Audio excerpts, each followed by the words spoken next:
Born Aksel Gallen in 1865, this artist from a Swedish-speaking Finnish family in Pori changed his name to one he felt was more ethnically Finnish in 1907. His pragmatic father, a lawyer, opposed his son's desire to become an artist, but his control ended in 1879 when he died, and young Aksel enrolled at the drawing school of the Finnish Art Society. In 1884, he moved to Paris and began studying at the private Académie Julian. There, many young foreign painters learned the fundamentals of drawing and painting, free from the rigidity and oppressive curriculum of the French Academy. He joined the colony of Nordic artists and writers in Paris, which included the Finnish painter Albert Edelfelt, the Norwegian painter Edvard Munch, and the Swedish writer August Strindberg. Like many others, Gallen-Kallela was fascinated by Paris's dynamic street life and painted scenes similar to those of French artists like Jean Béraud and avant-garde artists like Manet, Degas, and Toulouse-Lautrec. Hi, I'm Michelle Fakos, an internationally renowned and award-winning expert on Scandinavian art. I've been lecturing and writing about Nordic art for decades, and I'm both a Swedish and an American citizen living part-time in Stockholm.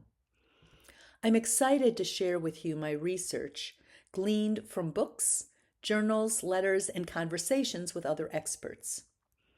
I know how hard it is to find out about Nordic art because I had to learn to read Danish, Norwegian, Swedish, and German to do it.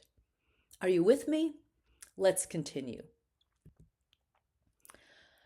Gallen-Kallela became more intensely aware of his Finnish identity while living abroad and dreamed of contributing to his country's struggle for independence.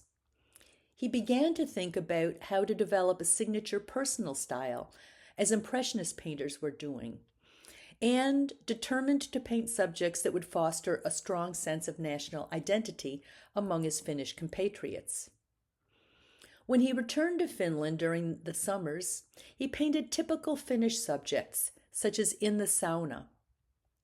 Sauna is a Finnish word for the public bathhouse found, along with a bread baking house, in every Finnish village. Women typically bathed separately from men, although sometimes families bathed together. Sauna bathing is a hygienic practice. The intense heat produced by the wood-burning fire causes perspiration that allows toxins to escape the body while cleansing surface dirt. One finds saunas elsewhere in Scandinavia, but in Finland, they are ubiquitous. In 1890, Gallen-Kallela married Mary Sleur, and their first child, Impi Marjatta, was born the following year. On their honeymoon, the couple traveled to Karelia, the wilderness straddling the Finnish-Russian border, where Gallen began collecting material for his Kalevala paintings and eventually built his wilderness studio. He may have been inspired by Paul Gauguin's decision to leave cosmopolitan Paris for rural Brittany in search of native authenticity, as much as he was motivated by Finnish patriotism and the search for the epicenter of Finnish ethnic identity.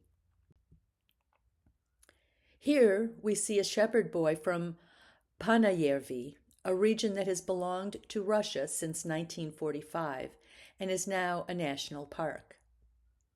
This youth was clearly able to survive on his own in this wilderness environment. He wears a woven birch bark knapsack and plays a horn used to communicate with others over great distances. In 1891, Gallen-Kallela painted the Aino myth, his first subject from the Kalevala. The Kalevala, first published in 1835, is the Finnish national epic. It was created by Elias Lönnrot, a cultural historian and professor of linguistics at the University of Helsinki. Inspired by the Grimm brothers in Germany, Lönnrot traveled throughout Karelia in the late 1820s and 1830s, recording myths and folk tales that at that time existed only as oral traditions among forest-living peasants. These stories were memorized by itinerant poets called rune singers, who traveled the forests of Finland to recite these tales of heroism and suffering for fascinated audiences. Lönnrot wove these into a coherent, if complex, narrative that stretches from the origins of planet Earth to a vague era after the introduction of Christianity in the 11th century. Here we see Lönnrot in the Karelian wilderness transcribing poems in a sketch for a mural that Gallen-Kallela had hoped to paint for the University of Helsinki's Festival Hall. The importance of the Aino myth for Finns is indicated by Gallen-Kallella's choice of format, a triptych. Beginning in the Middle Ages, this format was popular for the display of religious subjects on altars. As you can see, triptychs were associated specifically with significant Christian events, such as the Annunciation to Mary or the crucifixion of Jesus. By using this format, Gallen-Kallela elevated the significance of the Aino myth, and the Kalevala in general, to the realm of spirituality. Secular, though, not religious. The triptych shows the tragic fate of Aino, sister of Joukahainen, who lost her in a singing contest to the elderly shaman Väinämöinen, whom we see meeting her for the first time in the left-hand panel. Unwilling to marry him, Aino escapes into the forest to reflect on her options. We see her on the right, forest bathing, connecting both spiritually and physically with nature. While there, she heard the alluring song of water nymphs, the followers of Velamos, the goddess of water, lakes, and streams. A fate of singing beautiful melodies and frolicking in a peaceful Finnish lake seemed to her infinitely preferable to married life with old Väinämöinen, so she decided to join them. This decision entailed suicide by drowning, a scene the artist did not show. But in the central panel, Gallen-Kallela depicted a thrilled and desperate Väinämöinen who sees Aino while out fishing. He doesn't realize she's been transformed into a spirit, and that suicide was the only way that Aino could control her destiny. The artist's wife, Mary, posed as the model for Aino. The frame is also important to understanding this work. Gallen-Kallela designed the frame himself because he was an enthusiastic champion of Finland's arts and crafts movement, which sought to preserve handicraft traditions as essential elements of the national patrimony. He coated the frame with a layer of gold leaf, an expensive material. This not only linked his work to medieval tradition and to spirituality, but expressed the value of the image within Finnish cultural tradition. The 1890s was Gallen-Kallella's most eventful decade. As a passionate patriot, he belonged to the Karelian movement, a group of artists, composers, and writers dedicated to fostering a Finnish national identity and lobbying for national sovereignty. One of his closest friends was the composer Jean Sibelius. In this unusual three-part portrait, Gallen-Kallela sought to evoke the composer's creative process. The composer appears deeply focused, his piercing blue eyes staring in a way that suggests thought rather than visual perception. In the neighboring panel, the painter imagines, or perhaps was told by the composer about, his inspiration from nature. This is no observable scene, but a jumble of various memories of lakes in summer, ripe fruit, and leafy trees that directly or indirectly may have activated the composer's imagination to create his tone poem. Perhaps if you listen to it, you'll understand the painting better. In addition to his Kalevala paintings, Gallen-Kallela painted national romantic landscapes intended to evoke, among Finns, whether Finnish or Swedish speaking, strong emotional connections to Finnish nature. The most magnificent of these is Waterfall at Mentikosi, displayed in a decorative frame painted by his female colleague, Eline Danielsen-Gambogi. In addition to hundreds of lakes, dozens of waterfalls dot the Finnish landscape, especially in Karelia. When viewing this painting, we too feel alone in the Karelian wilderness. The artist brings us close to the waterfall, and we see the rainbow of colors on the wet rocks. We can imagine the sound of the water splashing into the lake below. This dimension of sound, Gallen-Kallela evoked by the 5 golden lines that stretch vertically across the image at the painting's center. But what was their purpose?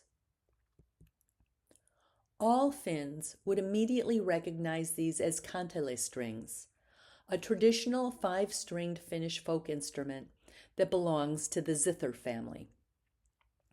These signs of Finnishness, an isolated forest waterfall, and kantele strings, together with the decorative frame embellished with motifs inspired by Finnish folk art, were intended to foster an emotional response to and pride in the singularities of Finnish folk culture.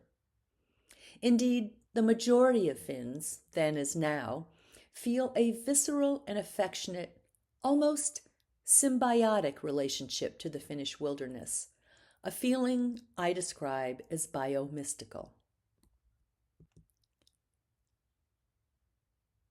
In Paris, Gallen-Kallela experimented with a wide range of influences.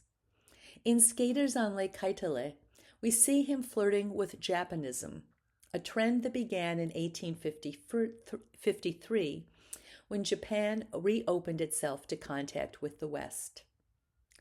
Japanism, particularly the Prince of Hokusai and Hiroshige, were all the rage in Paris for several decades, as evidenced by these paintings by Monet, who portrayed his wife in a kimono, and Van Gogh, who included Japanese prints in the background of his portrait of the Parisian gallerist and art collector Père Tanguy. As in Hiroshige's Sunyin Grove, Gallen-Kallela created a dramatic juxtaposition of large foreground trees against a collapsed middle ground and background with tiny figures. A manipulation of space that fascinated Western artists trained to use one-point perspective with its normative spatial regression. Gallen-Kallela spent a lot of time in Paris during the late 1880s and 1890s and showed regularly at the annual Paris Salon exhibitions, as well as at the 1889 Paris World's Fair, where he won a second-place medal. By the mid-1890s, he was a star of the European art scene, so much so that he was invited to participate in a joint exhibition in Berlin with the Norwegian painter Edvard Munch. You'll notice that he used a Swedish version of his name for the advertisement. While in Berlin during the winter of 1894-95 to supervise the exhibition's installation, he received news of his daughter's death from diphtheria and returned immediately to Finland, to Karelia. There, he designed and supervised the construction of Kallela, his studio home near Ruovesi, and painted his most iconic Kalevala subjects: the defense of the Sampo, Lemminkainen's mother, and Kullervo's curse. The Karelians successfully petitioned the Russian government for their own pavilion at the 1900 Paris World's Fair. The building, designed by Finland's premier architectural firm, Gazelius Lindgren and Saarinen, was in the Finnish National Romantic style, an offshoot of Art Nouveau. Its overall form and embellishments, which included bears and pine cones, was inspired by Finnish nature and artisanal traditions. Gallen-Kallela painted the frescoes inside the pavilion, which sadly were destroyed when the pavilion was dismantled in 1910. The success of the pavilion, though, resulted in several decorative commissions, but the restless artist moved his family to Paris in 1908 and then to Nairobi in 1909. When they returned in 1911, Gallen-Kallela designed and supervised construction of a house and studio closer to Helsinki, within walking distance, in fact, of Sibelius's home. There, Gallen-Kallela and his son Jorma fought in the civil war that led to Finnish independence in 1917, and then spent the years 1923 to 26 in the U.S., mainly in Taos, drawn by his fascination with First Nation art. When they returned to Helsinki, he and his artist son Jorma painted a cycle of Kalevala paintings in Finland's National Museum in Helsinki, his last major project. If you enjoyed this content, please hit the thumbs up button and check out my videos about Nordic art. If you'd like to support this project and keep current with new videos, please subscribe to my channel. Leave comments and questions in the section below, and check out my website for related articles, books, lectures, and blog posts. What would you like to learn about Scandinavian art?